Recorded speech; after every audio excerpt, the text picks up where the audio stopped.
자, 허니비를 하는데요. 허니비는 24cm를 가지고 총 4등분을 하는 거예요. 24cm 갖고 4등분하면 6, 4, 24 하나에 6cm짜리죠. 그러면 하나, 둘, 셋, 넷 해서 4등분을 해요. 자, 4등분을 한 것을 이렇게 연결을 하는 것이 지금 이렇게 그림이 그려져 있어요. 자, 4등분을 하신 다음에 이렇게 4등분 나눴죠? 그 다음에 여기 부분 있죠? 여기 4분의 2쪽이에요. 이 4분의 2쪽을 또 3등분을 해주면 돼요. 이렇게. 그리고 나머지 필요 없는 부분은 지우개로 지워가지고 자, 이렇게 준비되어 있는데 여기에다가 이제 문제가 뭐냐면 이게 지금 벌의 머리고 얘가 날개거든요. 얘가 날개, 얘는 머리하고 얘는 이제 엉덩이, 몸통이라고 말할 수 있어요. 그래서 이 몸통과 이 날개를 예쁘게 이제 만들어주는 게 문제예요.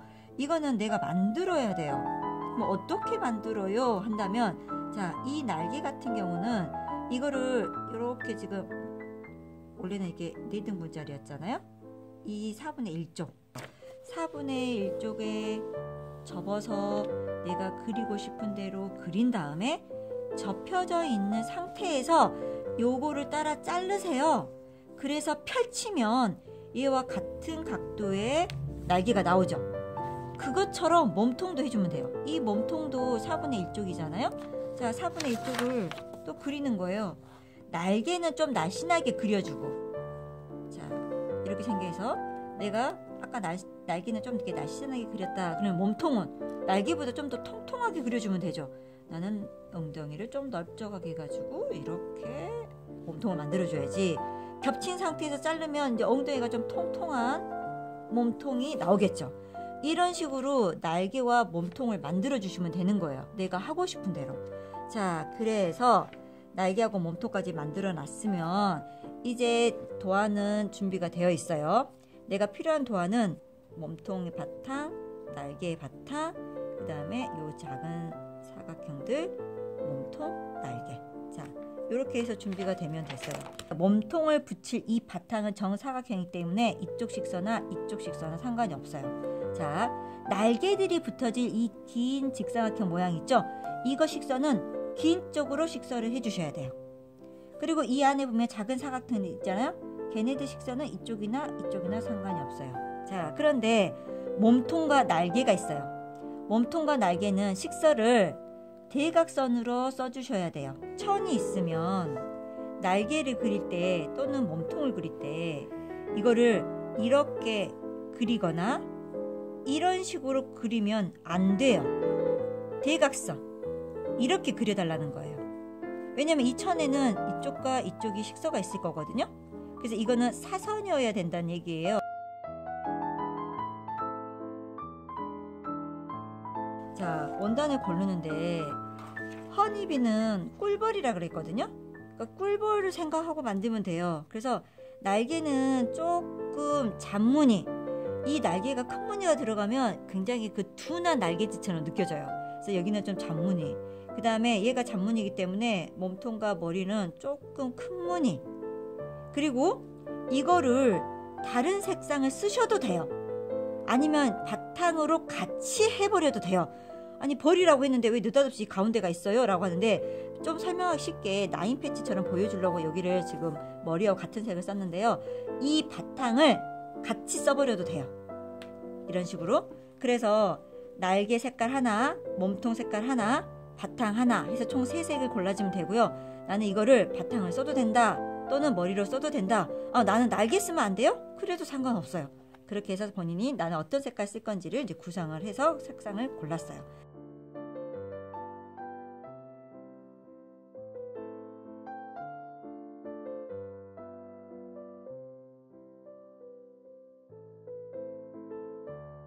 몸통과 날개는 아플리케거든요. 그래서 아플리케는 맨 마지막에 할 거예요. 그래서 아플리케는 맨 마지막에 할 거니까 우선은 이 패치워크만 먼저 생각하시면 돼요. 패치워크라고 말하면 날개하고 몸통이 없는 상태. 자, 여기가 지금 그림이 그려져 있네요. 이거를 좀 보시는 게 좋을 것 같아요.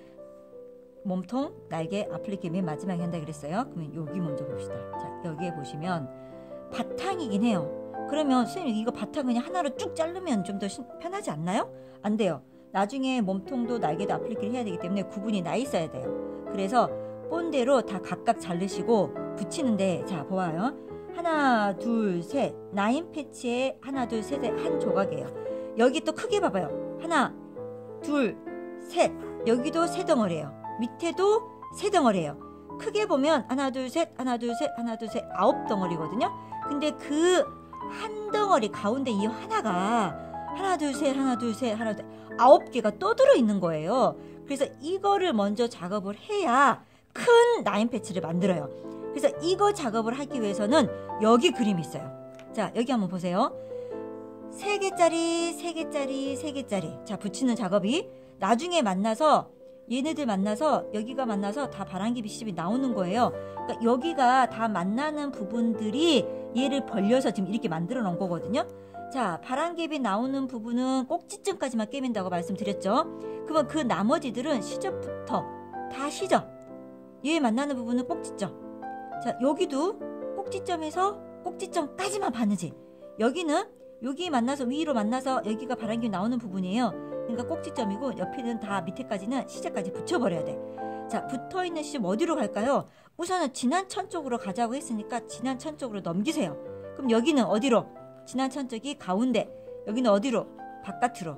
자, 그렇게 시접을 뉘어놓은 다음에 시접부터 쭉 바느질하면 여기가 바람개비 시접이 나와요. 그러니까 여기가 바람개비 시접이 나온다는 거예요. 그러니까 이게 준비가 되면, 자, 여기 준비가 돼 있어요. 이게 준비가 되면 한 덩어리라고 생각을 하세요. 그래서 자, 3개 붙일 때 시접에서 꼭지점들 붙이고, 자, 여기 가운데 붙일 때 꼭지점에서 꼭지점까지만 바느질을 하고, 그 다음에 여기 붙일 때 꼭지점에서 시접까지 바느질을 하고, 자, 여기 붙어있는 시접 어디로 갈까요? 어디가 지난 색이 아무것도 없어요. 본인 편한 대로 하세요. 나갈까요? 그럼 나갑시다. 자, 그럼 여기는 어디로 가요? 반대가 되어야 되니까 들어와야 되겠죠, 시접이. 그럼 여기는 어디로 가요? 반대가 돼야 되니까 얘들 반대 나가게 하는 거예요. 그래 놓고는 시접부터 쭉 바느질 해요. 그러면 자, 여기가 다 바람개비 시접이 제일 안에 거 나온 거 작업됐고, 또 쭉 붙여서 바람개비 시접 나오게 해놓고 다리미 다 끝내놓고 난 다음에, 자, 이것들을 아플리케를 하시는 거예요. 자, 날개를 아플리케를 하고 요 엉덩이를 아플리케를 하면 되거든요. 자, 그런데 아플리케를 할 때 자기 그 자리에 아플리케가 딱 되면 좋잖아요. 그러니까 우리가 만들어 놓은 본들 있잖아요. 날개하고 몸통 있는 거. 걔네들을 지금 얘가 없는 상태에서 다 아플리케 했단 말이에요. 그러면 그것들을 그 본을 놓고 이 겉에다가 그 밑그림을 그려주셔야 돼요. 그래서 밑그림을 그려놓고 나서 얘를 올려놓고 아플리케를 하시는 거예요.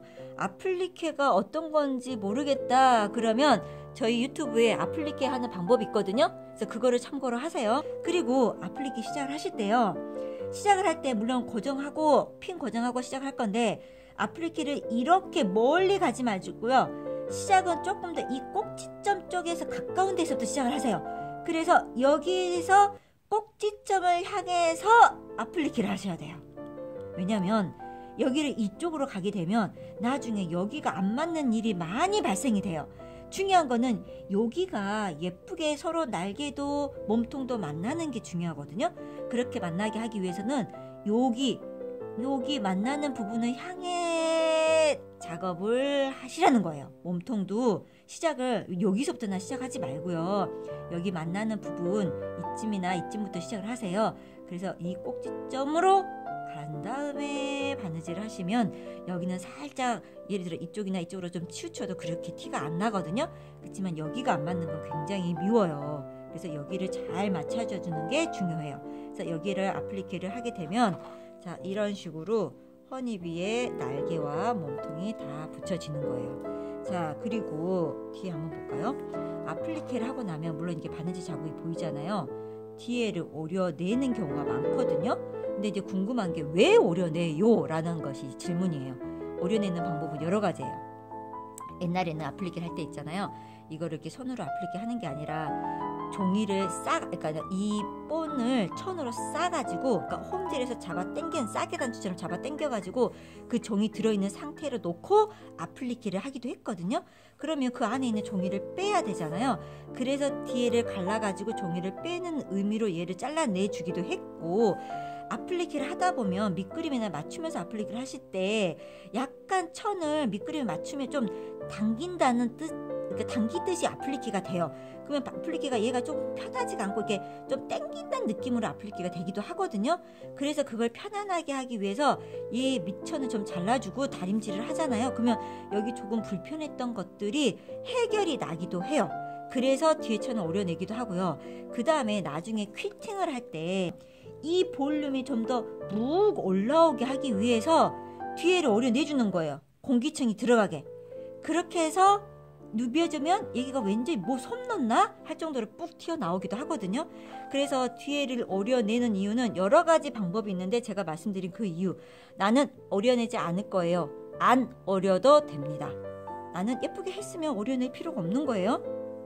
아시겠어요? 자, 그래서 얘는 패치워크를 먼저 하고 아플리케를 나중에 한다는 점, 그것만 기억을 하시고 작업하시면 되고, 여기 바람김이 나오는 거, 그 다음에 여기 바람김이 나오는 거 생각하시고 예쁘게. 벌이 지금 꿀을 따러 가잖아요. 그래서 바탕은 약간 꽃무늬가 좀 있어줘야 이 벌이 좀 꿀 따러 가기 좋지 않겠어요?